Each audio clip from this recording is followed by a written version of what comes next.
കയ്യും കാലും വിറയ്ക്കാതെ, ഹൃദയം പിടയ്ക്കാതെ, കണ്ണ് നനയാതെ, ശരീരം വിയർക്കാതെ ഖബറിനകത്ത് ഒറ്റയ്ക്ക് ഒരു 5 മിനിറ്റ് ഇറങ്ങിയിരിക്കാൻ ധൈര്യമുണ്ടോ ചെറുപ്പക്കാരാ? പേടിക്കുപെടാ പോരെ, കയ്യും കാലും വിറയ്ക്കുപെടാ പോരെ, പോയി ഇറങ്ങില്ലേ പൊന്നുമോര്. ചിലപ്പോ ആ ഖബറിനകത്ത് നിന്നെ ഖബറടക്കേണ്ടി വരും ചെറുപ്പക്കാരാ.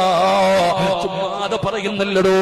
ഞാൻ ജോലി ചെയ്യുന്ന പായിപ്പാട് പള്ളിയിലെ ഖബറ് കുഴിച്ചപ്പോ ഞാനും ഇറങ്ങിയടോ. അല്ലാഹുവേ, ആ ഖബറിനകത്ത് ഇറങ്ങിയിരുന്നപ്പോഴാണ് ഖബറിനെ കുറിച്ച് ചിന്തിക്കുന്നത്. വല്ലാത്ത പേടി തോന്നുമടോ. മോനെ, ഖബറിന്റെ കുടിയിലേക്ക് നോക്കടാ. ഖബറിന്റെ ആഴമാ സോദരാ, നീ നോക്ക്. അതിൽ നിന്നെ മെല്ലെ ഇറക്കലും ഒന്നോർക്ക്.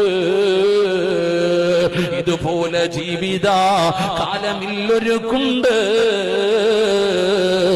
കുടുസായതും കണ്ടിട്ടുമുണ്ടോ പണ്ട്. ഇതൊക്കെ ചിന്തിച്ചു നീ കരയുക സോദരാ, എങ്കിൽ സുറൂറായി നീ കിടക്കും മറുകരാ. പടച്ചവനെ, ഖബർ കണ്ടാ നന്നാകുമടോ. ഖബറിന്റെ ചാരത്ത് പോകുന്നവൻ നന്നാകും.